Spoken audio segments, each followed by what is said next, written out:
Good afternoon, everyone, and welcome to 1.5 million new homes, the local government challenge, sponsored by Loft. My name's Toby Fox, and I've been visiting a different council every month to talk about what works and what needs to change to get more homes built.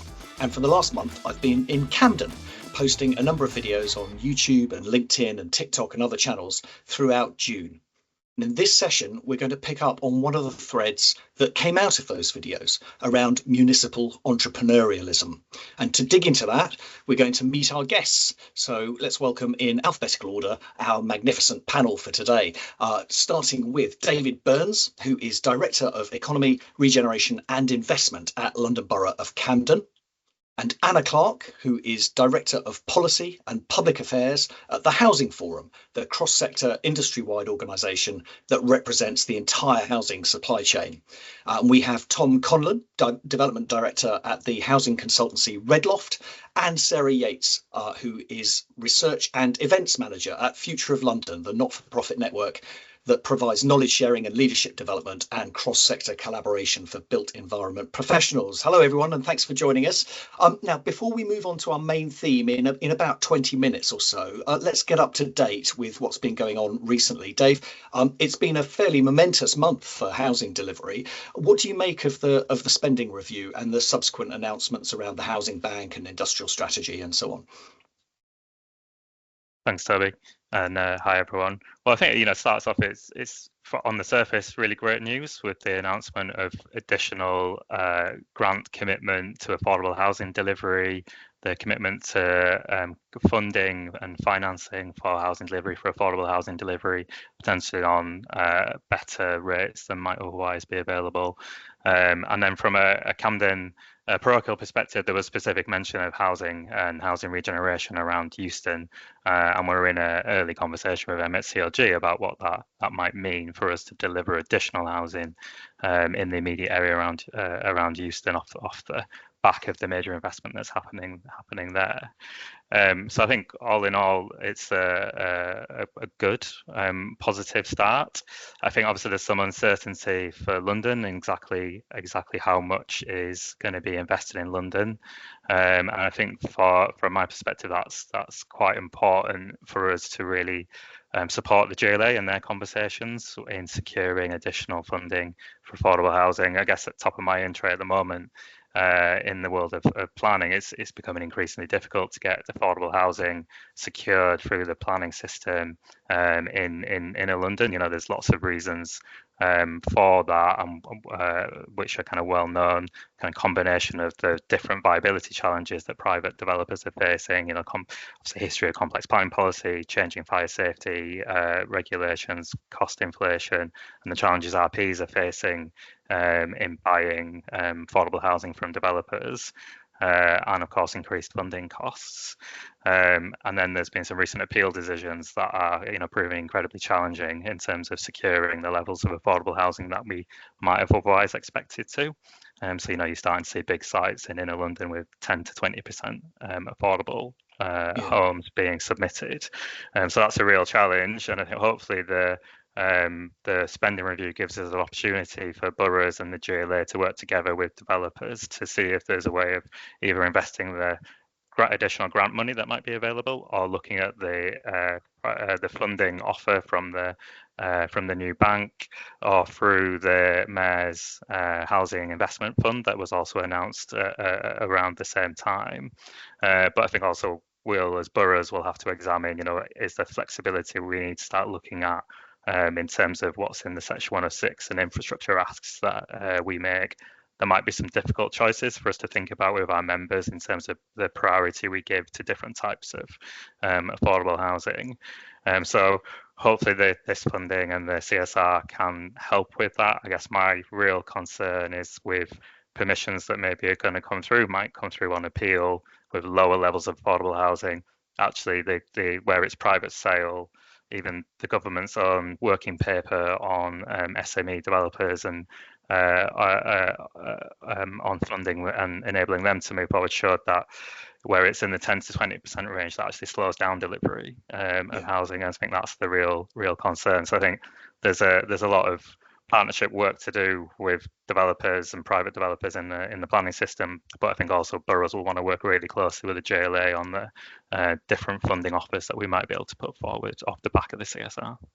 Thanks, David. So it seems from the sort of tenor of your response there that overall, being really flippantly succinct about it, is good news, but it's going to take some time for that whole financial boost to move through the system. So what kind of time period would you expect there to be a boost for housing delivery on the back of those announcements? I guess that's what government wants to know, isn't it? Is when are you going to start building?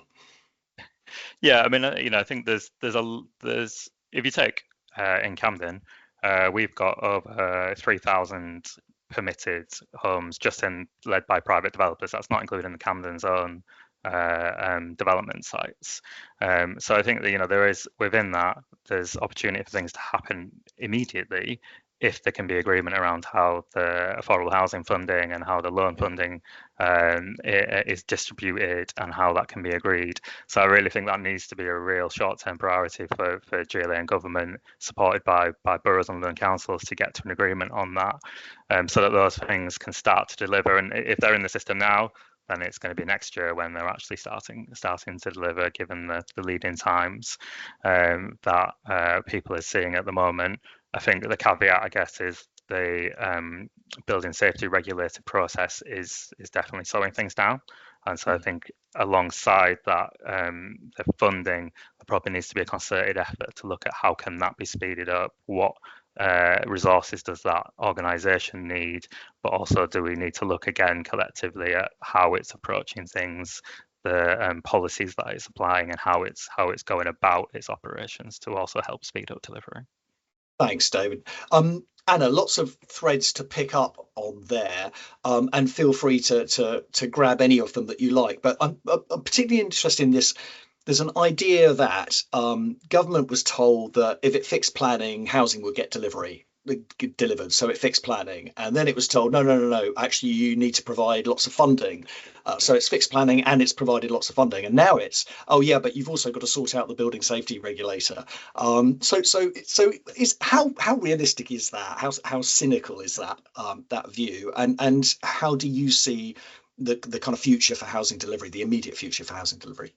Yeah, I don't think the sector was being difficult. I think those were really big challenges. I think the government did come in at a really difficult time where there were some massive hurdles to getting housing built. And yes, if you unblock one, then another one becomes to the front. We didn't really have a problem with the building safety regulation when there weren't planning applications going in. Now there's more, so they are all compounding, and it does need to fix them all. And I think the government does get that. They're saying that explicitly, but they realise there's no one silver bullet to fix housing, and they are trying to do all those things.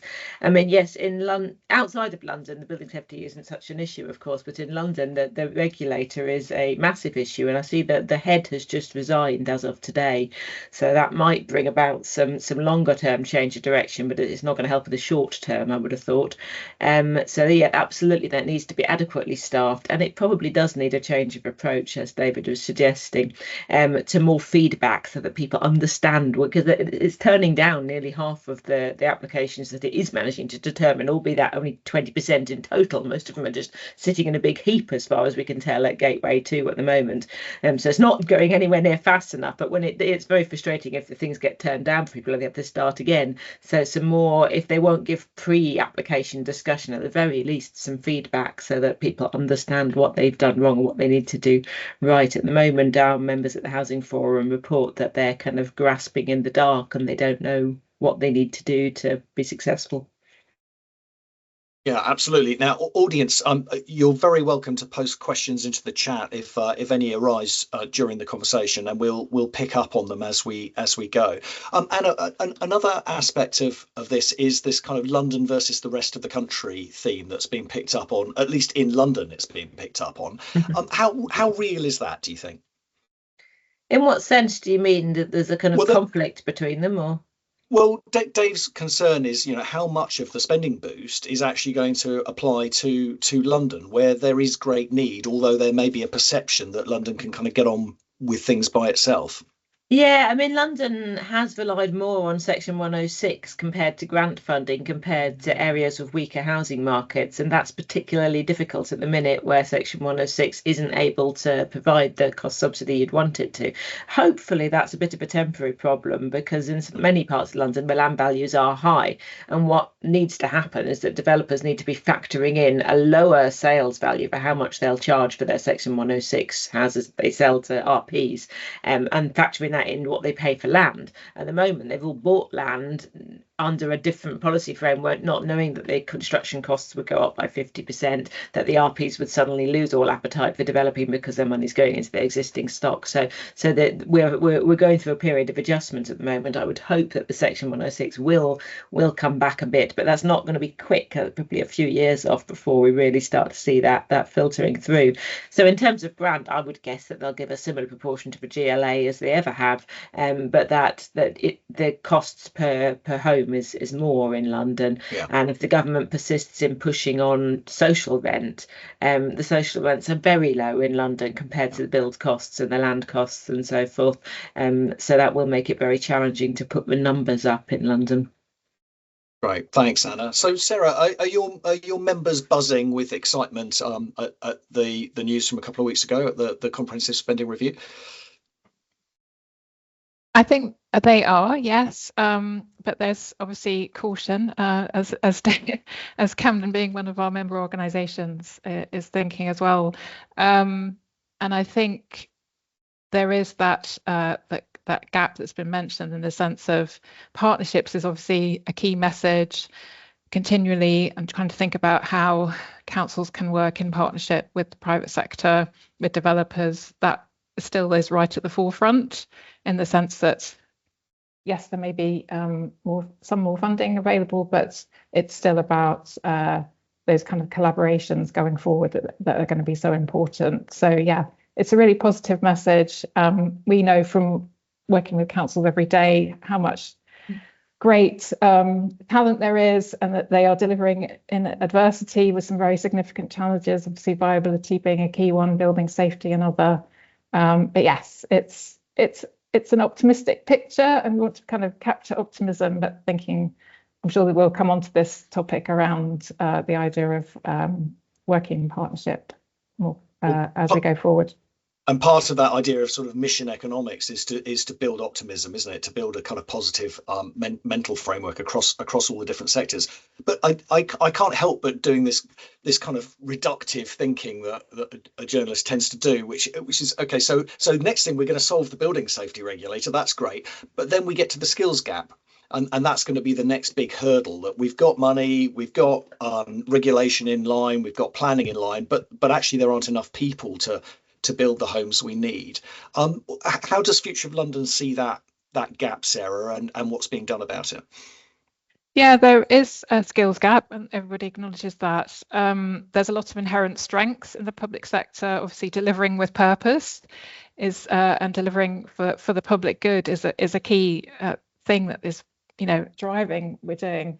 There is, I think, a need not only to provide obviously more technical skills, but the idea of mindset. And this is something that's come up in the research that we've been doing with as a project with Bugler Group, Sheridan Development Management and British Property Federation, thinking about how we can share good solutions to encourage councils to develop that confidence, the evidence and inspiration to do things differently or to do things in a different way. We also have our skills program that we have alongside our leadership and networks, which is our Housing Development Academy, where we look specifically at how we can develop public sector skills in developing a commercial mindset and in viability, and that's something we do throughout the year. So yeah, it's really, I think, mindset and the kind of environment in which you can generate innovation is the really kind of critical starting point, and you can kind of develop the skills from that stage upwards.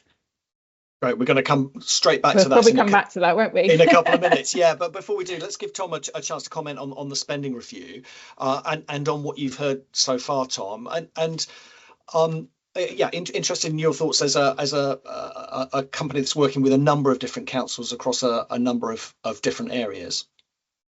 Thanks, Toby. And we're one of the future London members who are really excited by the spending review and what's been released. Yes, there are issues to work through, but I think sticking with the kind of big picture is by far the most exciting settlement, for many years, and we shouldn't lose sight of that. And I think we're all grateful, and I'm sure a lot of people on the call are grateful for the lobbying that the future of London and the Housing Forum have sort of done to secure this settlement. What's also exciting is that it then, I guess, it puts the onus back on us now as practitioners to actually deliver, and I think we're quite excited by that responsibility almost, and that responsibility I think does now sit with local authorities, with housing associations, with all the parties who are actors in that role of delivery. So there is a pressure, I think, that we're feeling, but I think it's quite a nice, exciting pressure, and I say I think it's a real kind of step forward from anything over quite a number of years. In terms of that, has been picked up on. Yes, there are other parts of the puzzle, but we let's celebrate these parts of the puzzle that have been to a large extent fixed in simplistic terms. The skills gap, I agree, is huge. It was one of the topics that sort of talked about with yourself, Toby, and Zora when Zora from the Camden team when we met. For me, one of the biggest challenges is still that perception of local government, and it was probably something that lots of us were guilty of before we kind of started working in the sector and working alongside local authorities. There is this sense that they can be kind of bureaucratic, dry organisations where it's so difficult to get anything to work, where actually I think the opportunity is, where else can you find work for organisations that have such an asset base, have such opportunity to deliver kind of truly transformative projects. So I still think there's a kind of pan local government approach to demonstrate what a great sector it is and what a great opportunity it is for kind of ambitious commercial people to come in and feel like we'll make a sort of tangible difference. Yeah. No, thanks a lot. And do you see a rebalancing of the kind of the contribution that RPs can make, that local authorities can make to hitting that 1.5 million new homes target? Yeah, I mean, certainly, and again, it's probably more of a kind of the urban local authorities and RPs where there's been that balancing of the books really in terms of the building safety works, fire remediation, and the focus, rightly or wrongly, in a number of organisations has moved away from new build to focus on kind of existing asset management, compliance, all really important stuff. But I think this hopefully kind of unleashes again the new build element and reminds people of we've still got a housing crisis, we've still got a temporary accommodation crisis, and gives energy kind of back to that fight. Thanks, Tom. And you mentioned before the video we made with Zora, that's Zora Shihab from Camden Council. Viewers, if you want to take inspiration in working for the public sector, that you could do a lot worse than watch Zora in action on the videos on YouTube. She's really inspirational. And Dave, coming back to Camden, and we talked a bit about that kind of positive mindset and tackling problems rather than just spending our time identifying them. In the videos we shot with you talked about a particular scheme at Regis Road in Kentish Town and some bold decision making by the council that you took to get Regeneration moving there. Do you want to just recap that briefly and describe some of the kind of entrepreneurial mindsets that you had to take into that decision making process? Yeah, I can too, Toby. Yeah, so Regis Road, just brief overview of it, is an industrial area in Kentish Town that has multiple land ownerships. I think it was originally 18 different land ownerships with kind of complex lease arrangements, but within there, the council was a key landowner. So kind of over the years, I guess going back probably 10 years, there's been planning policy encouraging development to come forward, and there's been attempts to kind of corral development. But the opportunity there was huge. So the opportunity is for over 1,000 homes and then mixed use development of commercial real estate that had never been realised. I think what Camden did was examine, well, we could have gone down a traditional procurement route and found a master developer partner, done a development agreement, and worked with them to acquire the land, use CPO powers. I think if we followed that, we'd probably still be in the procurement process right now because of the complexity of the site, and I guess the kind of what exactly would we be procuring there. Instead, what we examined is was there a more agile way for the council to use its lands as the catalyst off the back of a regeneration strategy, which managed the kind of risk and exposure of the council. So there wasn't really a scenario where the council could take on a master plan itself and spend 7 figures on something with that degree of uncertainty. But actually, our land had value. There is development opportunity. What we did was we simply decided to release the land under a land sale agreement, but with some conditions around the existing assets that need to be reprovided, and sort out a direct sale with somebody with the vision to bring something forward. What that's resulted in is U Capital as agreeing to acquire the land under a conditional land sale agreement with the vision of a Camden film quarter. And off the back of that, what that's meant is they've secured funding. They've been able to progress with a pre-application and a master plan process, which is heading towards a planning submission towards the end of this year. And what they've also been able to do is acquire other land to have like realistic phase 1 development that can be the catalyst for a wider development across the whole site. It's also drawn in other interests, so that now that 17 land ownership has been pulled into a much smaller group, and means that like development's much more likely to go forward. I guess to kind of get there, what it took was, I suppose, again, going back to what Sarah and others have said, is like ultimately Camden's guided by purpose, and so what we're looking for is we go back to our We Make Camden corporate strategy, which within there has like that everyone should have the right to should have safe and secure housing. You think about people who are in temporary accommodation. There's over 950 households now, I believe, in Camden that are in temporary accommodation, and so they're kind of meeting the needs of those people while also driving economic growth.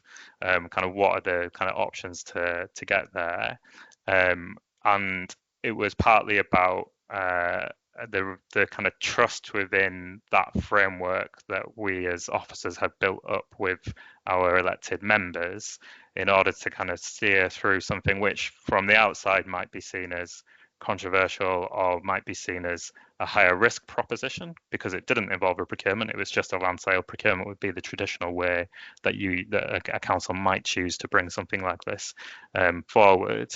But I suppose what we kind of evaluated was that the risk of doing nothing was greater than trying to actually prompt and work with the private sector to deliver kind of on the housing and on the economic opportunity.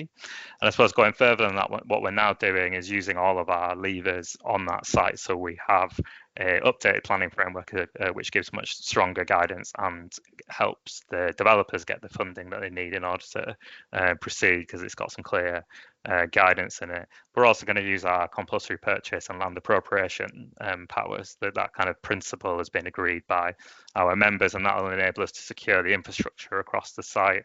It'll enable us to de-risk aspects of the development from a land rights perspective for some of the developers, and so it's kind of taking that measured but intentional approach to actually make something happen. I guess what that also takes is state capacity, and that's what Camden's been good at doing, is investing in its teams and in its skills and capabilities in order to be able to proactively do these things, and then also to kind of manage the risks and the uncertainties successfully. Yeah, I mean, so many threads in that. You've got this idea of how you assess risk. You know, how does a local authority actually assess the risk, the political risk, the financial risk, and the social and economic risks involved in that. There's this idea of control as well. How do you control the destiny of those sites and that scheme once you've sold it, and how much confidence do you have in your powers to do that? And that idea of long-term stewardship, you know, are you giving a measure of that up, your ability to be masters of Camden in over 30 years, 40 years, 50 years, 60 years, and so on? And then finally the resourcing that you need to have in place in order to deliver on that vision for that scheme. I think that's really interesting. Tom, you've got your hand up. You wanted to come in on this.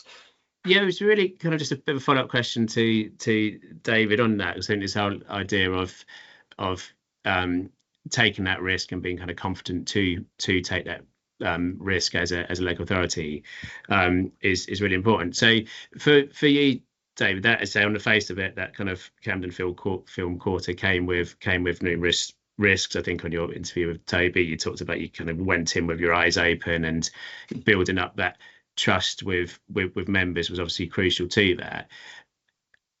Is it fair to say that kind of you were able to, because you've kind of consistently delivered in Camden, you've had a really kind of strong program for a long period of time, so this is not like this was sort of the first big ask of members? Was that a major factor in that? I think so. It's a sort of chicken and egg question, isn't it, David? Yeah, a little bit. And I think definitely that the kind of history of the community investment program that Camden's done, and then other kind of non-residential schemes as well across the last 15 years, really, that's evolved over time, I think has given, definitely that has given members the confidence that Camden as a borough and as a set of officers has the capability of delivering on these things, of managing the commercial and the planning and the legal risks associated with it. But I also suppose it's also we're also well assured, so like we have the right advice in place as well, and I think that goes back to that kind of investment in the kind of upfront decision making to get you into the right place. I also think it is something about the kind of Camden, we touched on missions earlier on. Camden has a missions way of working within its corporate strategy, and I think what that's done is built up a mindset with members and with officers that there is no one right way of doing these things. I guess I would interpret missions as being partly about you want to get somewhere, but we don't know how exactly. We know some ways, we don't know all of them. And so what that gives us is, with members, a degree of flexibility and kind of trust within a framework to try different things out. And what that also implies is that there's an acceptance of failure, and that failure is, there's a spectrum of what that looks like. There are some low stakes things you can do, there's some higher stakes things you can do, but you have to have multiple things on the go, and not all of them are going to come off. And that, I think, is, politically, that's a pretty big leap for them to have taken over time to get to that position.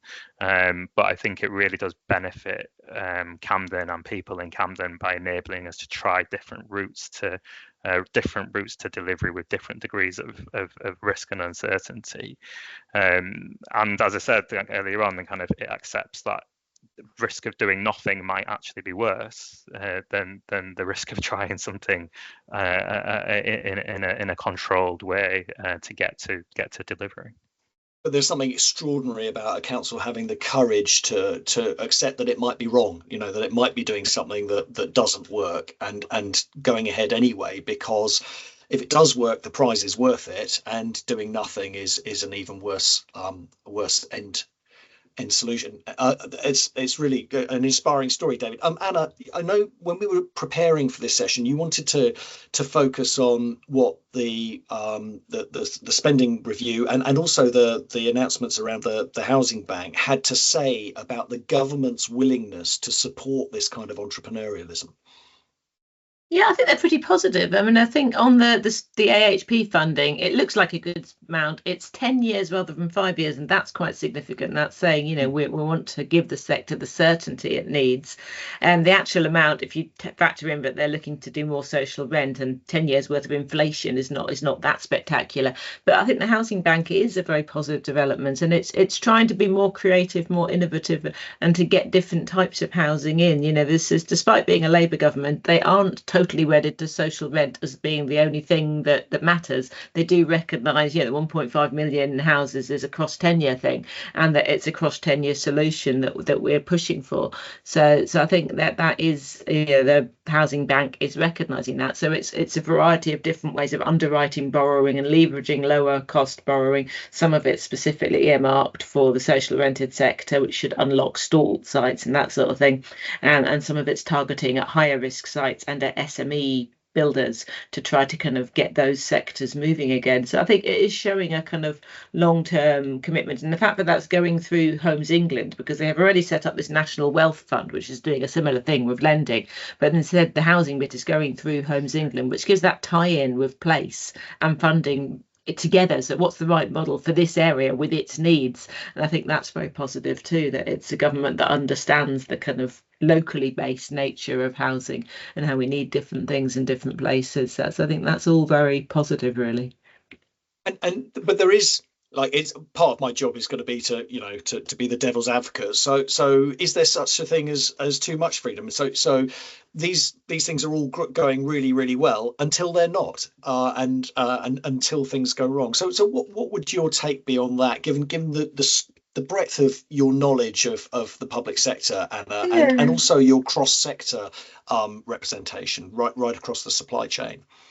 I mean, it is about risk. If none of this borrowing that they're underwriting, whatever, ever went wrong, then it would kind of suggest that they didn't need to intervene in the first place. If there was no risk, the private sector would be lending. This is about government taking a role where there's a communal good that we're trying to achieve, but the private sector won't lend in because the risk is high. So there will be some things that, some loans that they make that don't get repaid, some things that go wrong. You would expect that, that's why they're doing it in the first place. So I don't think that's necessarily a bad thing. Yeah, and I'm always struck by the idea that just because ISG closed down doesn't mean we can't have private sector contractors anymore, right? Some things go wrong. Yeah, and I think they do welcome the partnership model. They recognise that there's a role for the whole of the supply chain working together, partnerships between private sector, public sector, RPs, private finance. They're very, that's what they're all about. They're fairly positive about the build to rent sector, which they weren't really so much when they were in opposition, but now that they're in power, they seem to be recognising that does have a role to play in the whole system. So they're kind of quite broad, I think, in where they're interested in. Thanks, Anna. And Sarah, you teased us earlier with mention of the sort of research project that Future of London's doing. How much of how exciting is this idea of municipal entrepreneurialism amongst the public sector now that it's encouraged you to go out and research it? And what are you hoping to discover? Thanks, Toby. It's about to be launched, so I can't yes, give this away is hot too off much. The press, isn't it? It's but it's a really exciting project. As I said, what we can see is there's so much good practice out there that we want to highlight, as obviously you're doing here as well. And it's really interesting. I think we talked in our briefing before this meeting, the idea of the kind of language that you use when you use the word entrepreneurialism. Maybe it's not the right word because it's very much got those kind of connotations of something quite different. And that came up in some of the conversations. So we've spoken to about 15 different councils across London and the wider southeast. And it's really interesting to think, is there a better word we should use? Because what we're talking about is, as David said, it's about solving real problems creatively, not taking a risk for its own sake. And councils are in such a unique position where they're able to have this big picture view. They're able to think long term. They think about the wider social and economic benefits that housing brings as well. So it's about thinking about how you can be proactive and innovative and risk tolerant. And the words that keep coming up are trust and risk and confidence. And all of that seems to be kind of core to that mindset as well. And I think what's also been touched on is the importance of thinking about internal systems, as well as obviously developing the skills to negotiate effectively, thinking about the starting points that developers start from in terms of how they assess viability of projects, for example. But it's really about building up over the long term that the confidence within the team to do that. And I think one of the great phrases that I came across is, apologies if it's somebody who else has used this, it's utilizing municipal muscle, which is harnessing the levers and the strengths and powers that you have as a public sector body, and maximizing those while having the long goal in view, but not always being clear about how you might get there. And I think that's really exciting in lots of ways. There's so many great examples, and we're really looking forward to sharing them as well with when we publish the project. And what's the time frame for that, Sarah? It will be this year, and we will make an announcement, but yes, through our usual channels. Excellent. Okay, well, we'll look forward to it. So, David, you've got municipal muscle. This is a great new phrase that's going to I'm going to resonate, trademark I'm sure. Yeah, it's very, very good. How far is Regis Road an example of you flexing your muscle again, your municipal muscles again? How far is it something really new to the council, and where do you expect this kind of approach and an attitude to take root next? What else is it impacting? What other schemes are coming forward? Yeah, I think probably what we did at Regis Road is probably like a development of what we'd already done. So it was taking some mindset and capability that was already there and building it in a different direction. So I think it definitely is an example of that. I think where you might see us taking that approach in future is working on sites that are actually entirely private sector. And like, what is the intervention that we can make as the public sector with the powers and convening and partnership that we could bring, and so that might be small sites that have got stuck, and what's the opportunity there for us, or working perhaps with GLA housing and land colleagues for investment, or for using our CPR powers or using our land appropriation powers, if that's the thing that's going to unlock development and use those in a much more proactive way.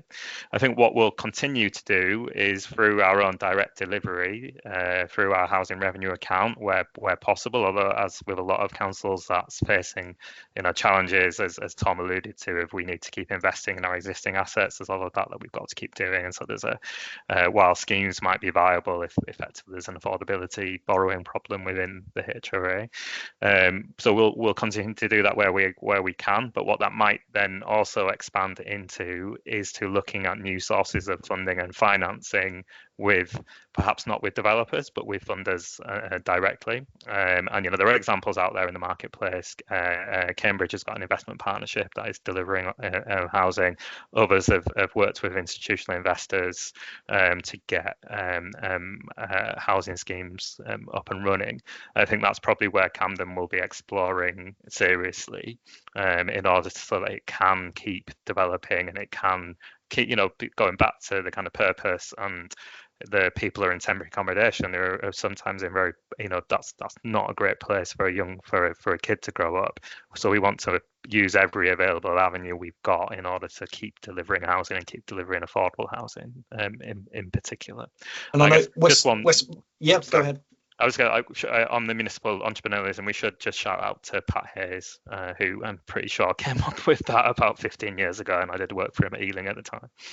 You beat me to it. Yeah, my great mentor in all of this, who is currently head of director of Regen at Slough Council. And also, we ought to just have a quick check on Adrian Miles, who's in the audience and has asked the question about the 18-metre cut-off point. I mean, does that have to now be reconsidered to deliver the development on the intensity and density that we need? David, and then Anna. I think it's really worth examining that for sure, because I think it is starting to affect. Is it a short-term problem with the capacity and the approach of the building safety regulator? I think we need to ask that question, and could that change? But I think there is a risk that if the market and investment market perceives that to be the approach that's going to be ongoing, it will get baked into investment decisions when acquiring land and when taking things through planning. And I think I'm starting, so anecdotally, starting to see that. I'm seeing agents with land that has planning also saying, we've examined this, and if we reduce the heights, it's actually more viable than the original planning permission, and that is starting to appear. So that is a concern. So I really think that does need some serious examination, and by government, and I think with boroughs and Housing Forum and everyone working with the GLA on how we might approach that with developers and investors. Unintended consequences. Anna, is there anything you wanted to add to that? Well, I'd say there's two different questions in there really. As one is, should the ones of 7 to 10 stories be going through the building safety gateway process, so taking them out might make more of them happen. Yeah. I don't think that would help the current block, because you'd be talking about existing 6-story ones becoming taller, so there'd be just as many in there. The ones that are in there, they're not 7 to 10, they're all much higher, because nobody's building 7 to 10. So you've got a big problem of unblocking that backlog, which you're going to have to address urgently anyway, so it doesn't solve that. The other question that's related to that, I suppose, is whether they need to have second staircases. So you could push when the original consultations looked at 30 metres as the main option, and then decided to go to 18, which rather blindsided the sector, because we'd been thinking 30 was more likely. There's very, very little evidence of a safety increase from that 18 to 30 metres range, so there would be a good case of pushing it up, but I think politically that would be very hard. I think that the Grenfell shadow looms very large in London, and trying to do something that's seen as backtracking on that would be very, very challenging, even if it was logically the right thing to do. Yeah, absolutely. Tom, I'm going to go round the panel now as we sort of round out the session, and just ask each of our panelists to respond to the challenge that you can give local authorities too much freedom to think innovatively, and how you respond to that. I'm going to start with Tom. Feel free to pick up on any other threads that you wanted to just to chew on while you've got the stage, Tom. Very quickly, just picking up on Adrian's point as well. We've seen that happen with people, as David alluded to, proposing, right, we'll just lose the floor, and that feels, in a housing crisis, kind of a solution to deliver fewer homes. Doesn't seem great. So we've got to do something. So in the wider kind of question, the sort of municipal entrepreneurship, I guess for me, and I thought it was really interesting, Sarah, your point around that perception, what we mean by kind of an entrepreneur. For me, it's sort of curiosity, really. That's the spirit we will kind of want to get across in local government, to have people who are kind of curious to sort of challenge and the status quo and explore where there's opportunity to deliver, as I say, transformative projects. So that for me is the kind of heart of municipal entrepreneurship. It's not this sort of perception of kind of startup companies making kind of dynamic decisions. It's because local government exists rightly. It's this system of democratic local democratic accountability. That's a good thing. It's public money. It needs strong governance. It needs strong accountability there as well. So I think where we've come in and worked with local authorities, we're very mindful of, we need to kind of embrace this governance system that we have, and work where we can to as I think Camden have done, kind of work with members to kind of gain that trust. So there is, I think, something in that perception, and things like the Cambridge Investment Partnership that David has alluded to. Again, we work with Cambridge kind of on that, and that's been a real success in just increasing the numbers of homes delivered in the region. So that would be my sort of kind of summary. That for me, it means a kind of curiosity and a desire to deliver.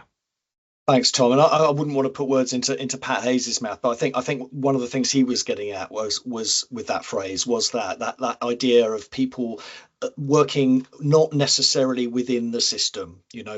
When the computer says no, maybe you should be asking a different question, or maybe not asking the computer at all, because there's a kind of common sense and there is intelligence and an agency within the people, very capable people working within these institutions. Sarah, how would you respond to the challenge that councils can have too much freedom and that things will go wrong and therefore it should be stamped upon? That's a journalistic question, isn't it? Too much freedom. I think councils know what to do best for their local communities and to focus on the long-term goal of how to deliver for local people, but also being aware of the levers and powers that they have to actually deliver better, while thinking about how they can develop those skills and capabilities through their teams that are inherently often there. And at Future of London and HDA, we can help you with that too. So I have to get that in as well. That's very neat. Nice one. Thanks, Sarah. Anna. Yeah, well, I suppose the challenge I'd put to it is do you want to give councils the freedom to under-deliver or not to deliver? Because not every council is as ambitious and as determined as Camden may be at delivering more houses.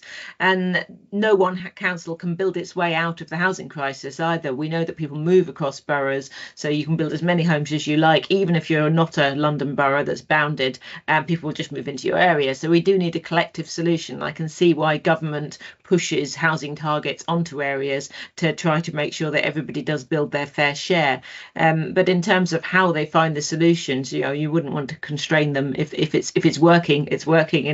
That's the end test, is are the homes getting built, and if they are, that's what we want. Thanks, Anna. Last word to you, Dave. And of course, I'm obviously going to say we should have as much freedom as possible and so backed by the resources in order to deliver on that. But I guess not meaning to be flippant. Of course, it's all got to be carefully managed and governed. And I think that's perhaps where the concern has come from, was where it has gone wrong for some councils. I think probably if you examine it, it has been around failures of governance and decision making. So, but again, I go back to, well, if you want councils to deliver, you need to give them the freedom, but you also need to invest in the state capacity in order to deliver, because they need the skills and need the capability and the systems in order to deliver successfully. Well, that seems an appropriately optimistic yet cautious note on which to end the conversation. So warmest thanks to our viewers for joining us. Hope we've provided you with a good backdrop for your munching on your sandwiches, and you're now ready to go back into battle for the rest of the day.